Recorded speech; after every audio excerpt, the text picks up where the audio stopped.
Sesungguhnya Allah senantiasa bersolawat kepada Nabi, dan sesungguhnya para malaikat Allah senantiasa bersolawat kepada Nabi.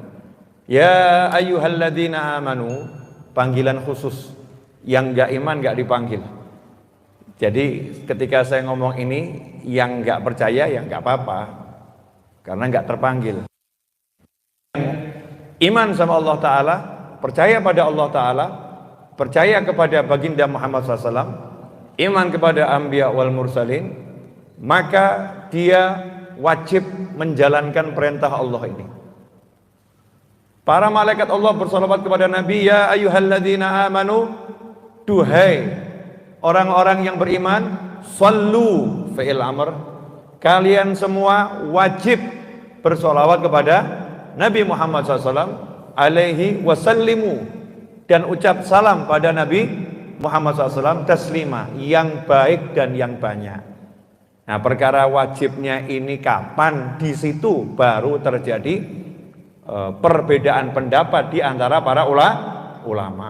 Ada yang mengatakan wajibnya seumur hidup sekali. Ada yang mengatakan wajibnya itu setiap tasyahud akhir. Di situ wajib sholawat pada Nabi Muhammad sallallahu alaihi wasallam. Ada yang mengatakan wajib setiap kali disebut nama Nabi Muhammad sallallahu alaihi wasallam. Ya, masalah wajibnya terjadi perbedaan pendapat di kalangan ulama kapan kewajiban pelaksanaannya. Tetapi ijma' semua ulama, sholawat itu hukumnya wajib, bukan sunnah di ayat tersebut. Nah, sholawat disunnahkan di saat-saat tertentu, di hari-hari tertentu. Ada saatnya, ada waktunya, ya, dan ada harinya. Seperti saat ini kita masuk malam Jumat. Malam Jumat bener nih ya, malam Jumat ya. Saya ini kadang sudah nggak ingat sama hari. Ya, karena kalau kiamat semakin dekat itu hari semakin cepat. Kalau kiamat semakin dekat hari semakin cepat. Tiba-tiba dari Senin tahu-tahu udah Senin. Ya, dari umur kita ini masih kecil tiba-tiba kita udah punya anak kecil, nggak terasa. Nah, kalau sholawat ini malam Jumat maka hukumnya sunnah yang sangat ditekankan. Malam Jumat dan hari Jumat. Terkadang saya heran orang bicara malam Jumat untuk urusan yang lain. Ya, malam Jumat, urusannya lain. Padahal malam Jumat itu kita disuruh banyak-banyak bersolawat pada Nabi Muhammad sallallahu alaihi wasallam. Di hari Jumat kita disuruh lebih banyak bersolawat pada Nabi Muhammad sallallahu alaihi wasallam. Kenapa? Karena Sayyidul Ayyam, hari yang terbaik, pemimpinnya semua hari adalah hari Jumat. Hari rayanya umat Islam adalah hari Jumat, sepekan sekali. Makanya diletakkan yang terbaik sholawat itu di malam Jumat dan di hari Jumat. Apalagi malam hari ini, alhamdulillah. Bukan cuman hari Kamisnya malam Jumat, bukan sekedar besok hari Jumat, tetapi malam hari ini kita masuk malam 1 Rabiul Awal. Kita masuk begitu maghrib hitungannya, maka masuk tanggal 1 Rabiul Awal. Kita masuk bulan kelahiran Nabi Muhammad sallallahu alaihi wasallam. Bulan yang dimuliakan oleh Allah Subhanahu wa taala bukan karena bulannya, tapi karena ada Nabi di situ sallallahu alaihi wasallam. Jadi kalau bulan yang lain itu mulia karena bulannya. Ramadan itu mulia karena bulan Ramadan. Dzulhijjah itu mulia karena bulan Dzulhijjah. Rabiul Awal itu mulia bukan karena bulannya. Bulannya biasa-biasa saja, tapi jadi mulia karena di situ adalah bulan kelahiran Nabi Muhammad sallallahu alaihi wasallam. Kalau kita tahu di negara kita Januari, Februari, Maret, April dan seterusnya, hitungan bulan dalam Masehi, semua bulan-bulan itu ya biasa-biasa saja. Tapi Agustus jadi istimewa untuk bangsa kita. Betul atau betul? Kenapa Agustus jadi istimewa? Emangnya Agustus punya keistimewaan? Enggak. Agustus enggak punya keistimewaan. Tapi lantaran di bulan Agustus ada hari yang sangat istimewa untuk bangsa yang kita cintai. 17 Agustus, hari kemerdekaan Negara Kesatuan Republik Indonesia. maka bulan Agustus dihormati, bulan Agustus diagungkan, bulan Agustus dimuliakan, bulan Agustus dirayakan oleh seluruh rakyat Indonesia. Yang gak cinta bulan Agustus tanda tanya. Makanya dari mulai RT, RW, lurah, camat, wali kota, gubernur sampai jajaran menteri ya, kalau udah masuk bulan Agustus, subhanallah, maka yang namanya jalan-jalan itu mulai ada cat warna putih di pinggir jalan tuh ya. Ya, di kampung-kampung bendera merah putih berkibar. Di perempatan-perempatan orang jualan bendera merah putih. Mobil-mobil yang sudah nggak kenal bendera merah putih, tiba-tiba ada hiasan bendera merah putih. Kenapa? Wujud cinta kepada bangsa dan negara. Nah, kita sebagai muslim, kita umatnya Nabi Muhammad SAW, lantas bagaimana masuk bulan Rabiul Awal? Mana rasa cinta kita kepada Nabi Muhammad SAW? Apakah kita akan biasa-biasa saja? Kalau kita biasa-biasa saja, malu kita pada Allah Ta'ala. Kenapa? Karena kita kok kalah dengan orang-orang yang mencintai negara kesatuan Republik Indonesia. Sebagai rakyat kita cinta negara kita, sebagai muslim kita lebih cinta kepada Nabi Muhammad SAW. Makanya kalau masuk bulan Rabiul Awal, ya ayo muliakan, tunjukkan kalau bulan ini adalah bulan yang berbeda. Bulan ini adalah bulan kemenangan alam, bulan ini adalah bulan kemenangan umat manusia, bulan terlepas dari kegelapan menuju cahaya. Karena itulah kita melihat perlakuan masyarakat Indonesia yang luar biasa pada bulan Rabiul Awal. Negara kita ini, Masya Allah, kalau udah masuk bulan Maulid, masing-masing majelis buat kegiatan macam-macam. Di Solo ada Jamuri. Di Solo ya, saya kan orang Solo, ya tahunya Solo. Di Solo ada Jamuri. Jamuri ini jamaah putri, solawatan. Begitu masuk bulan Maulid, 40 hari estafet keliling baca Maulid dari satu wilayah ke wilayah yang lain. Ibu-ibu, ada yang umurnya 70 tahun, ada yang umurnya 60 tahun, tapi semangat membaca Maulid keliling dari satu wilayah ke wilayah yang lain. Untuk apa? Menunjukkan rasa cinta kepada Nabi Muhammad Sallallahu Alaihi Wasallam. Di Demak, Masya Allah, ya puluhan tahun yang lalu, umur saya udah 46, jadi boleh ngomong puluhan tahun yang lalu. Puluhan tahun yang lalu, saya dakwah ke Demak, bulan Maulid. Biasa saya nyopir sendiri, seperti sekarang ya, nyopir sendiri. Begitu masuk wilayah Demak, saya itu merinding. Ke desa-desa itu merinding. Kenapa? Karena setiap surah, langgar, musola, masjid, dari mulai maghrib sampai isya, isya sampai subuh, gak ada yang sepi. Ya Nabi salam alaika, ya Rasul salam alaika, ya Habib salam alaika, salawatullah alaika. Masjid-masjid langgar-langgar, solawat semua yang dibaca, salam yang dibaca, merinding. Saya nanya, ini ada apa ini? Karena dulu saya belum ngerti. Ya, ada apa ini? Kok setiap masjid langgar, surah, musola, dengung solawat itu, gema solawat gak berhenti dari maghrib sampai isya, isya sampai subuh. Saya taunya kenapa? Karena saya selesai ceramah itu lewat situ lagi jam 2 malam, itu masjid langgar surah masih solawatan semua. Jawabannya panitia yang saat itu saya tanyain, Habib, di Demak sini ada adat masyarakat, adat ya, adat masyarakat. Kalau masuk Rabiul Awal dari mulai tanggal 1 sampai tanggal 12, setiap langgar, musola, masjid itu estafet baca maulid. Dari mulai maghrib sampai isya, nanti giliran yang baca mungkin sebagian bapak-bapak. Nanti isya sampai jam sekian yang baca anak-anak. Jam sekian sampai jam sekian yang baca siapa lagi.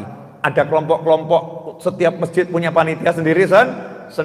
Selama 12 hari, gongnya itu tanggal 12, hari lahir Nabi Muhammad Sallallahu Alaihi Wasallam. Nah ini sekarang ini kita kurang ini. Kita ini punya nabi loh. Kita ini punya rasul loh. Kalau istrimu ulang tahun saja berapa hari sebelumnya kau udah siapkan. Anakmu ulang tahun berapa hari sebelumnya kamu siapkan. Ini nabimu yang ulang tahun, apa persiapanmu? Apa yang kau tunjukkan pada Allah Ta'ala untuk menghargai karunia Allah? Syukur atas karunia Allah telah diberi Nabi Muhammad Sallallahu Alaihi Wasallam. Kalau kita di Masjid Nabawi, Masya Allah, ini kalau udah masuk Rabiul Awal, sekarang lagi pandemi ya. Nah itu yang suka umroh bulan Maulid, mudah-mudahan kita dimudahkan untuk umroh di bulan Maulid dan bulan-bulan lain. Ya biar bisa merasakan begitu masuk bulan Maulid itu Masjid Nabawi, masjidnya Nabi Muhammad SAW itu isinya penuh dengan gema orang bersolawat. Di halaman masjid itu halakoh orang duduk semua bersolawat pada Nabi Muhammad SAW. Terasa betul kalau kita punya Nabi Muhammad SAW. Nah ini sekarang menjadi masalah buat kita. Kita kurang bersolawat, kita kurang salam, dan kadang kita disibukkan sama hal-hal yang gak penting. Masih nanya, ini bid'ah atau tidak, ada tuntunannya atau tidak. Saya itu paling sebel sama orang yang ngomong solawat bid'ah. Solawat itu perintah Allah kok dibilang bid'ah. Solawat itu ajarannya Nabi Muhammad SAW kok dibilang bid'ah. Anehnya luar biasa. Banyak hal yang harus kita urus. Rasa cinta kepada Nabi Muhammad SAW ini akan tumbuh kalau kita banyak bersolawat pada baginda Muhammad Sallallahu Alaihi Wasallam. Ikhwani rahimakumullah, cukup sebagai teguran keras dari Nabi Muhammad SAW.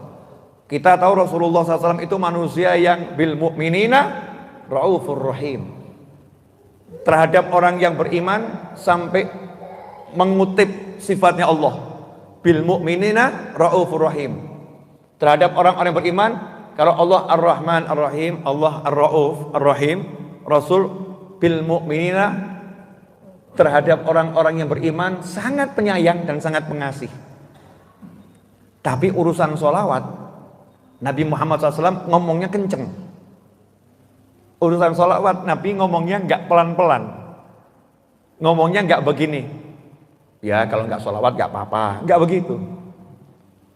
Kalau nama saya disebut kalian nggak sholawat nggak apa-apa, nggak begitu.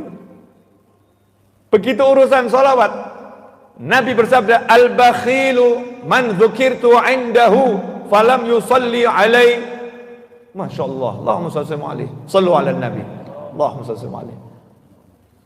Kata bakhil itu kalau yang ngucapin kita saja sudah nggak enak ya. Itu orang pelit itu. Itu orang pelit. Sampai dalam kitab Ihya Ulumuddin, orang pelit itu termasuk orang yang halal diribah. Ribah itu kan hukumnya haram ya. Tapi ada orang-orang yang halal boleh diribah, digunjingkan keburukannya. Apa itu? Kepelitan. Kepelitan seseorang itu boleh diribah. Sampai ada kitab namanya Hayatul Bukhala, kisah orang-orang pelit. Itu lengkap disebutkan namanya tuh. Bahkan kalau sekarang mungkin alamatnya pakai track GPS tuh. Kalau sekarang itu ya.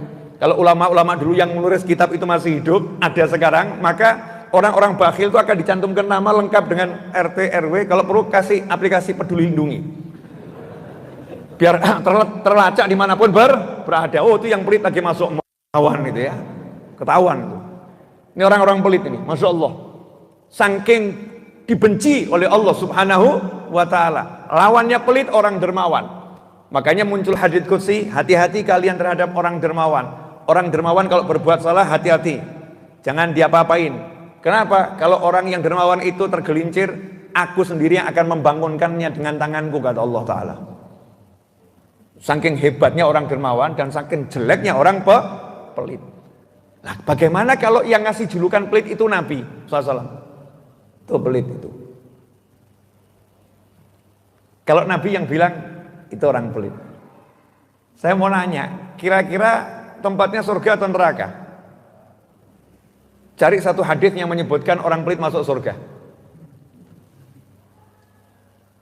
Cari satu hadis yang menyebutkan orang pelit masuk surga. Yang ada orang yang dermawan, dekat dengan Allah, dekat dengan Rasul, dekat dengan masyarakat, dekat dengan surga. Jauh dari neraka. Orang yang pelit jauh dari Allah, jauh dari Rasul, jauh dari masyarakat, jauh dari surga, dekat dengan neraka. Saking halusnya Nabi Muhammad SAW nggak mau ngomong orang pelit masuk neraka gitu, nggak mau. Tapi deket sama neraka. Lah kalau deket kira-kira nyemplung nggak ya? Ngeri loh jadi orang pelit. Makanya saya nggak mau punya teman orang pelit. Dah kalau cari teman jangan yang pelit, yang suka neraktir saja, enak itu. Dikit-dikit bayarin itu menyenangkan luar biasa. Betul sabda Nabi Muhammad SAW, dekat dengan masyarakat, orang yang dermawan. Kalau orang pelit, Masya Allah, gilirannya bayar izin ke toilet, duitnya banyak ini. Gilirannya bayar izin toilet. Begitu rapat pembangunan masjid, ya izin untuk tidak hadir. Alasannya lagi PPKM, Masya Allah. Tapi kalau ke restoran, ya rapat di restoran dia datang. Rapatnya di masjid dia izin. Kenapa? Karena urusannya pembangunan masjid. Takut nanti dimintain duit banyak. Ini orang pelit. Kalau orang dermawan, dia akan ngomong, udah nggak usah pakai rapat-rapat segala. Lagi pandemi, berapa butuhnya masjid? 1 M, udah saya kasih 2 M. Oh Masya Allah ini. Ini orang ini pasti akan didoakan dengan doa yang luar biasa baiknya. Semoga panjang umur, semoga nambah semuanya. Kenapa? Orangnya dermawan. Tapi kalau ada orang pelit meninggal dunia atau orang pelit sakit, orang itu mau mendoakan baik itu berat. Ya mudah-mudahan husnul khotimah gitu. Doanya masih baik tapi harapan gedang mati gitu ya. Semoga segera meninggal dunia karena dia orang pelit, bakhil, medit, bakhil, pelit, bahasa Jawa tingkat kuno, petut. Oh, itu udah susah nyarinya itu. Itu pelitnya luar biasa. Lah ini kalau Nabi Muhammad SAW sampai ngomong al-bakhil pakai alif lam ta'rif. Artinya makna kikir yang sebenarnya, orang yang benar-benar kikir. Yang ngomong Nabi. Mudah-mudahan antum dan saya nggak termasuk yang ini. Amin.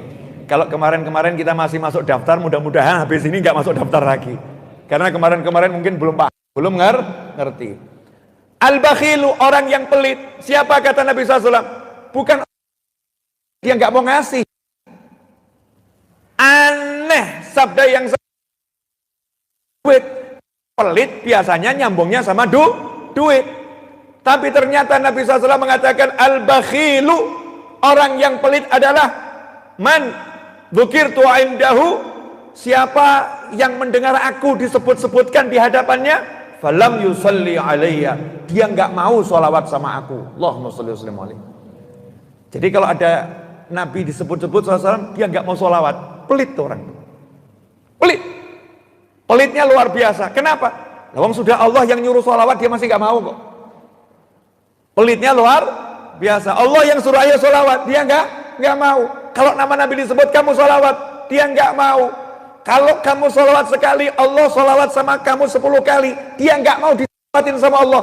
Kan pelitnya luar biasa pada dirinya sendiri. Naudzubillah min dzalik. Ikhwani rahimakumullah. Nah ini baru muqaddimah. Tapi Isya udah hampir tiba. Ya, baru bicara 21 menit, entah terasa enggak terasa, ini sudah 21 menit. YouTube ini jamnya enggak berdusta. Lagi live streaming saya, jamnya enggak berdusta. Pemirsa dimanapun antum berada, saya lagi di Bandung. Bandung tuh biasanya dingin, tapi saya duduk di sini sumuk. Ya, agak panas. Kenapa? Bersemangat. Ya, bersemangat. Semangat ngajak orang sholawat.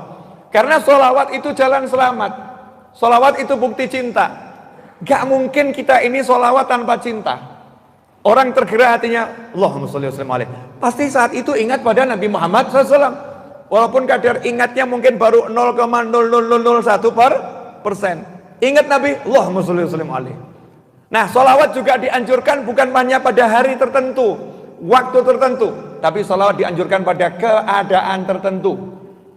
Apa itu? Mau duduk, suruh sholawat. Mau bangun, suruh sholawat. Bahkan dianjurkan Nabi Muhammad SAW, siapa yang dia duduk-duduk kemudian dalam duduknya dia tidak berzikir kepada Allah dan tidak bersolawat kepadaku, maka duduknya menjadi penyesalan buat dia kelak di hari kiamat. Masya Allah. Ini kadang nih duduk di warung 2 jam, satu pun solawat gak muncul dari lisan kita.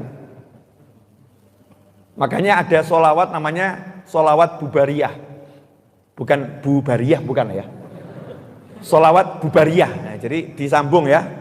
Ini istilahnya teman-teman ini. Beb, ini solawat bubariyah. Kenapa? Solawat buat menghentikan ustadz kalau ceramahnya kepanjangan. Ya, dan buat ngusir jamaah kalau duduknya keenakan. Jadi selesai ceramah atau ustadznya kok ceramahnya kepanjangan gitu ya. Ini pendengarnya agak kurang ajar juga gitu ya. Mau ngentikan ustadznya langsung sallu ala nabi, sallallahu ala Muhammad, Allahumma shalli alaihi. Oh paham jamaah, ayo mandek gitu ya. Kalau udah terakhir gitu mau ngajak orang pulang, sallallahu ala Muhammad, uzkuru ala nabi, Allahumma shalli alaihi. Kalau udah terakhir itu ngajak bubar. Kalau di awal salawat ngajak ayo mulai, jangan lama. Nah ini dianjurkan. Kalau mau pergi ajak semua solawat, mau berdiri solawat, mau duduk solawat. Begitu kita diajarkan oleh Nabi Muhammad SAW. Gerak kita ini diikat dengan mengingat Nabi Muhammad SAW. Gak boleh lupa. Duduk berdiri solawat, duduk berdiri solawat. Nah, hidup kita kan duduk berdiri solawat.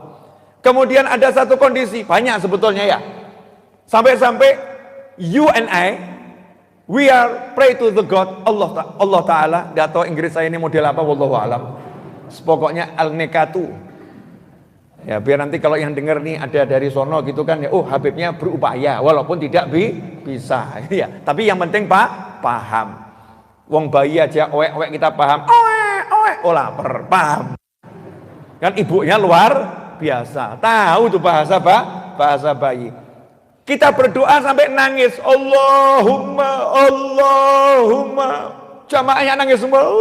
Allahumma. Malaikat ngomong, percuma doamu cuma muter di langit, gak nembus. Iya, reject. Dikembalikan doanya. Doanya cuma muter-muter di langit, turun lagi, naik, muter lagi di langit, gak bisa tembus. Kenapa? Gak diawali solawat, gak ditutup solawat. Doa ini yang ngomong Nabi.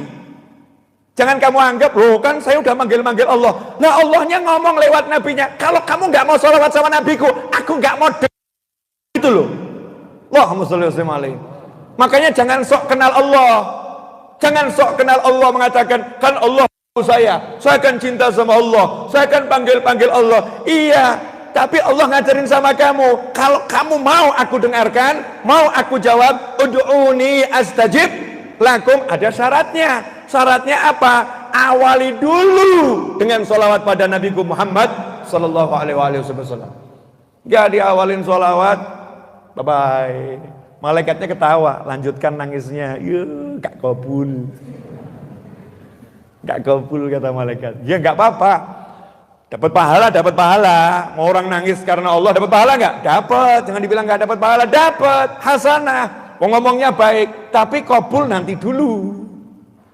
Usahanya dihargain. Dapat pahala. Tetapi masalah terkabul nanti dulu. Ada aturannya. Sholat. Masya Allah. Dari rokaat pertama sampai rokaat terakhir sudah buat makmum pingsan. Makmumnya pingsan, beliaunya enggak. Loh kenapa? Satu rokaat 2 jam. Ya makmumnya pingsan. Rokaat terakhir, atahiyat.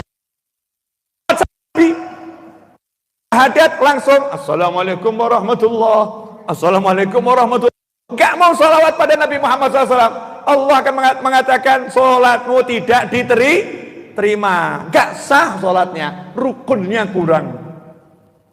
Sholawat pada Nabi tahiyat akhir tidak dibaca. Oh, berarti sholawat ini biasa atau luar biasa? Luar biasa loh. Ini baru baru istilahnya itu pokok-pokoknya. Belum kita bahas yang lebih dalam. Kalau mau bahas lebih dalam ya sampai subuh nggak selesai. Ya, seminggu nggak selesai, sebulan nggak selesai, setahun nggak selesai. Seumur hidup ya juga nggak bakal selesai. Bagaimana kita mau menjelaskan siapa sholawat sama kamu 1 kali aku akan sholawat kepadanya 10 kali. Sampai-sampai Allah itu ngomong begitu. Kalau dia sholawat sama kamu 1 kali, maka aku akan sholawatin dia 10 kali, kata Allah. Saking Allah senengnya ada orang yang mau sholawat kepada Nabi Muhammad SAW. Ikhwani rahimakumullah. Nah inilah muqaddimah. Mudah-mudahan setelah muqaddimah ini kita lebih banyak sholawat pada Nabi Muhammad SAW. Khususnya selama bulan Maulid. Saya mengajak diri saya sendiri. Kalau kemarin-kemarin kita lalai kurang banyak sholawat, setelah ini kita istiqomahkan tiap hari sholawat 1 kali, khusus bulan Maulid kita tambah. Nanti selesai bulan Maulid dipertahankan boleh, ditinggalkan juga boleh, tapi yang 100 kali jangan ditinggalkan. Ya, yang 100 kali istiqomahkan ila yaumil qiyamah. Tapi ini kita khususkan, perbanyak sholawat di bulan Maulid. Berapa kali? Yuk kita mujahadah 1000 kali sholawat pada Nabi Muhammad SAW. Biar apa? Karena orang yang 1 hari sholawat 1000 kali dijamin tubuhnya nggak akan disentuh api neraka. Ikhwani rahimakumullah. Mas Iza tadi bawa, nanti tolong diambilkan ya. Jadi saya akan bahas bab cinta. Judulnya itu kan Cinta Jalan Selamat. Di YouTube ada judulnya begitu, Cinta Jalan Selamat. Cuman waktunya ini kurang. Azan Isya di Bandung jam berapa nih? 18.56. Berarti masih ada waktu 15 menit lagi. Pertanyaan saya, 15 menit bahas cinta tuh cukup enggak? Enggak cukup. Ya enggak apa-apa. Ya enggak apa-apa lah. Mudah-mudahan 15 menit ini barokah. Terus kita paham cinta. Paham cinta. Saya mau kasih contoh gitu loh. Cintanya sahabat pada Nabi Muhammad SAW. Gak usah banyak-banyak contoh. Tapi insya Allah yang saya contohkan ini bisa menggugah kita.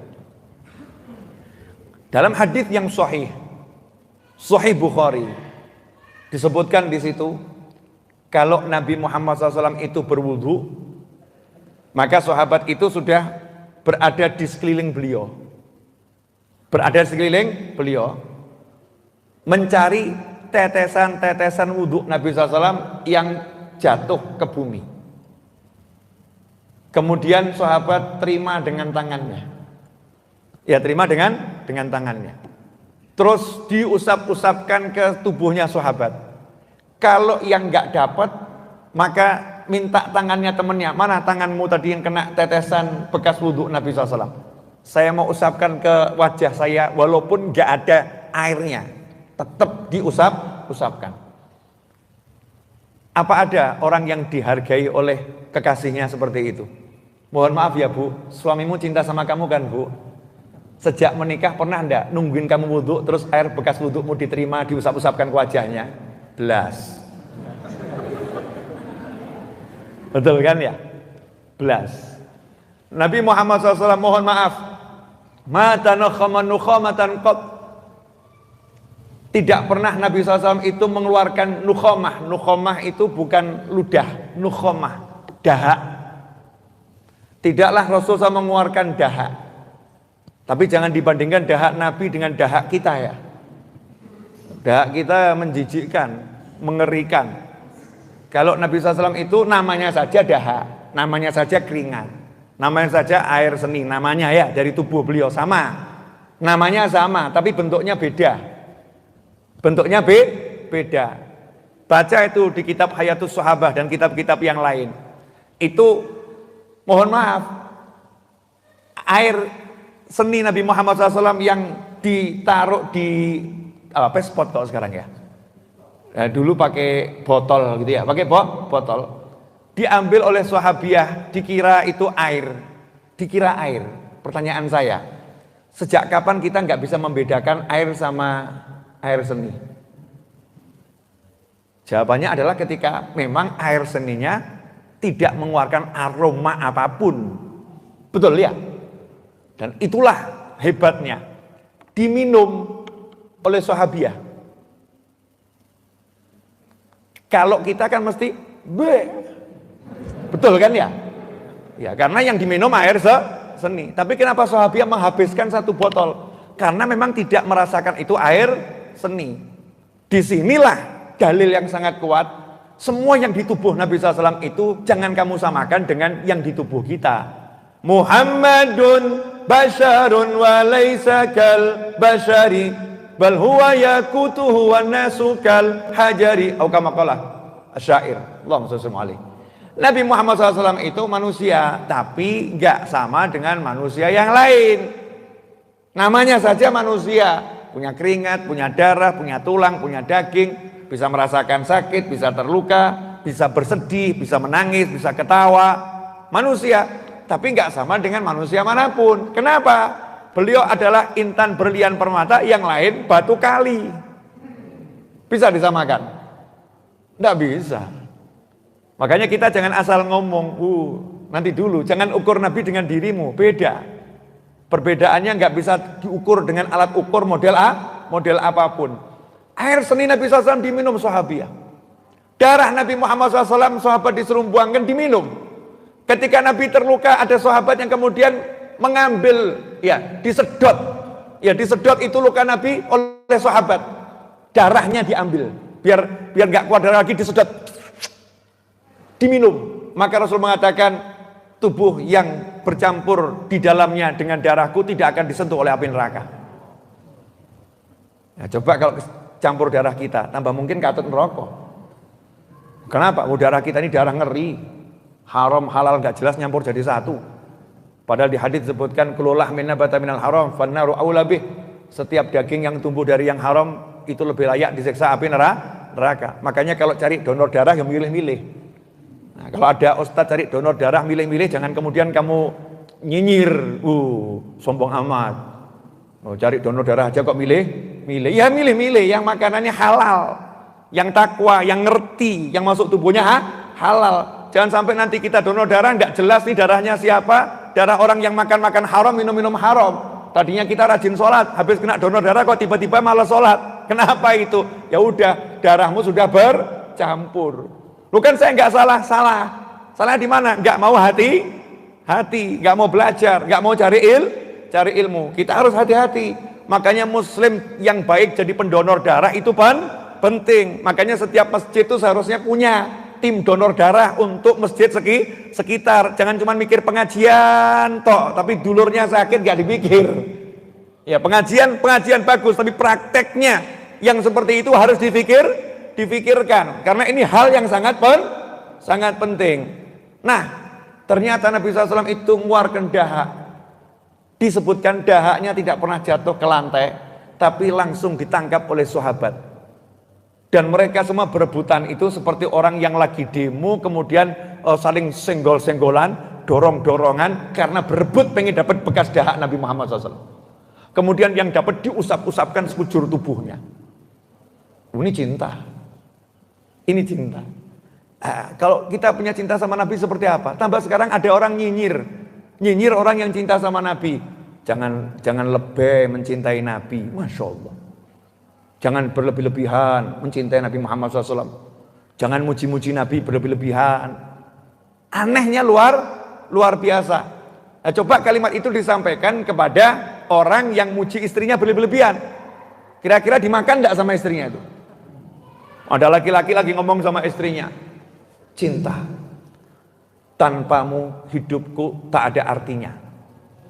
Jika engkau tiada, maka aku ingin menyusul ke alam baka sana. Apalah artinya dunia dan segala isinya kalau engkau tak ada di sampingku. Wah, istrinya lagi seneng-senengnya ini. Wah, dia mencintaiku luar biasa. Ada yang komentar, jangan lebay. Kira-kira sebel enggak itu? Apalagi ada yang komentar, itu musyrik loh ya, musyrik kamu, nggak boleh gitu sama istrimu, nggak boleh kamu ngomong gitu sama istrimu. Yang lain komentarin, ini orang nggak waras ini. Kenapa? Orang jatuh cinta kok dibilang lebih. Semua orang juga tahu itu namanya bahasa cinta, bukan menyekutukan Allah Subhanahu wa Ta'ala. Jadi orang jatuh cinta itu boleh ngomong seperti itu, boleh ngomong kalau nggak ada kamu hidupku rasanya sepi, boleh. Di hati dia tetap mengatakan Allah segalanya. Tapi itu ungkapan cinta agar yang dicintai merasakan, saya ini dihargai. Nah kalau kepada istri, kepada manusia biasa, yang kita itu ucapan cintanya penuh kepalsuan, gak seperti kenyataan. Lantas bagaimana terhadap Nabi Muhammad SAW yang semuanya gak palsu, semuanya itu asli, dan bahkan yang kita sampaikan belum berarti, masih jauh sekali. Ikhwani rahimakumullah. Nah cinta pada Nabi ini jalan selamat. Tadi contoh-contoh cerita itu kan singkat ya, saya ngambil waktu 15 menit ini di press itu. Itu singkat sekali contoh-contoh cinta. Sampai Nabi SAW mengatakan, ajarkan kepada anak-anak kalian itu 3 hal. Ajarkan mereka, yang pertama mencintai Nabi Muhammad SAW. Yang kedua, ajarkan mereka mencintai keluarga Nabi Muhammad SAW. Yang ketiga, ajarkan mereka qiraatul Quran. Ajarkan mereka baca Al-Quran. Ini hadis agak aneh ya.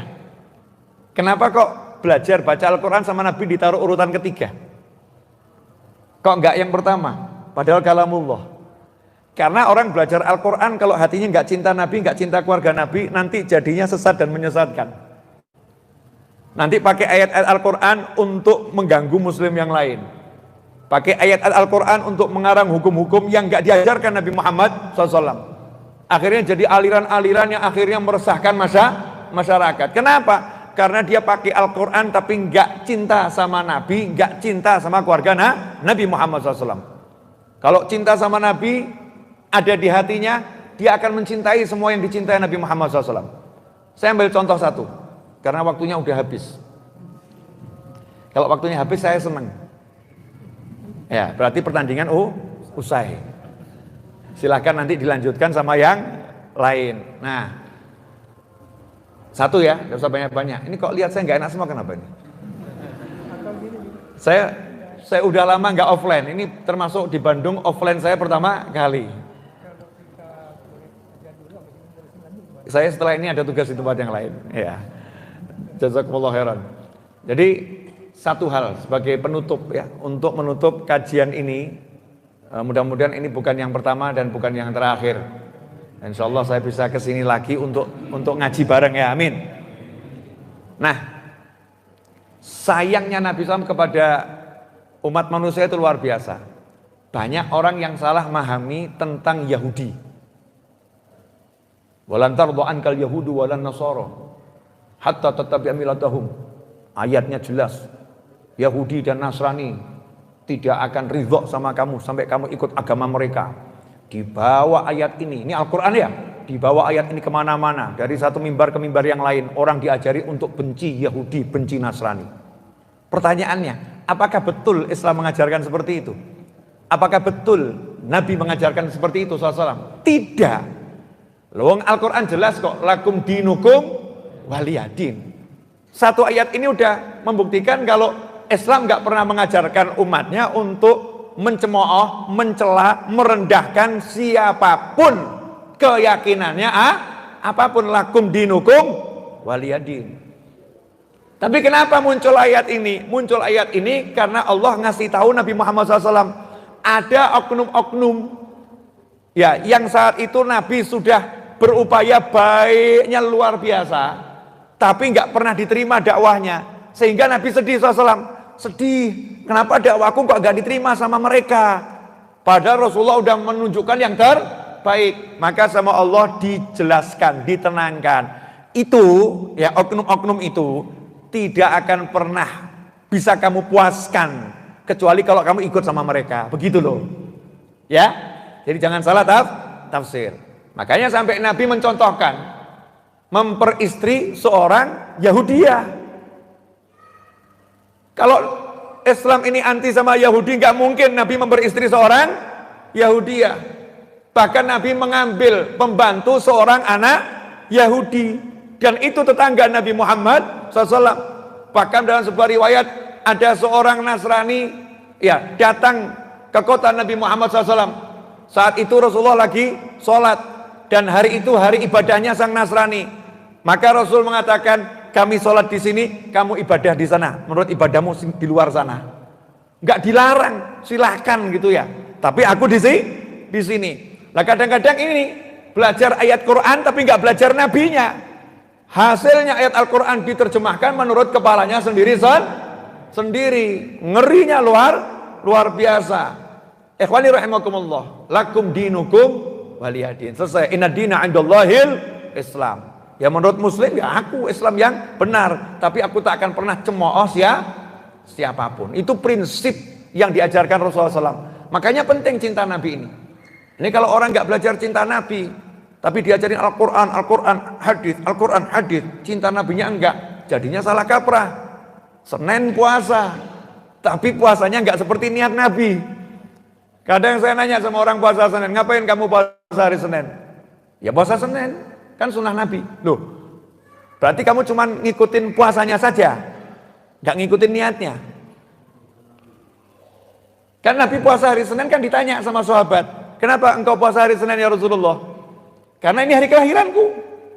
Hari Senin hari kelahiranku. Jadi Rasulullah puasa hari Senin itu memperingati hari kelahirannya. Nah kita kalau Senin puasa apakah ngomong sama Allah, ya Allah saya akan peringati hari kelahiran Nabi dengan puasa di hari ini. Apa ngomong begitu? Nah, ini berarti kita nggak ngikat puasa kita dengan niatnya Nabi Muhammad SAW. Nggak tahu tujuan puasa Nabi Muhammad SAW. Kenapa? Karena nggak belajar Nabinya, nggak kenal Nabinya. Sehingga nanti yang terjadi pemahaman menurut kepalanya sendiri dan itu mengerikan. Sebab ayat hadis itu bisa multi tafsir. Ya, multi tafsir. Semau-mau orang yang menafsirkan. Nah, biar kita ini selamat, makanya kita harus ajarkan cinta pada Nabi Muhammad SAW. Seperti orang-orang dulu mengajarkan keluarganya cinta pada Nabi Muhammad SAW. Yuk kita mulai malam hari ini dengan banyak sholawat. Ya, dengan banyak sholawat. Ajari anak-anak kita untuk sholawat. Anak saya itu kalau meminta sesuatu saya suruh sholawat dulu. Sholawat. Bahkan anak saya kalau mau nawar Abu ya tolong belikan ini ya, Anis sholawat 1000 kali belikan ini. Yang Ali gak mau kalah. Ali mau sholawat 1000 kali, Abu ya belikan ini. Jadi nawarnya itu biar saya mau ya pakai sholawat. Ya, saya ajari memang begitu. Biar apa? Biar di hatinya paham. Yang paling dicintai bapaknya adalah Nabi Muhammad SAW. Biar terikat.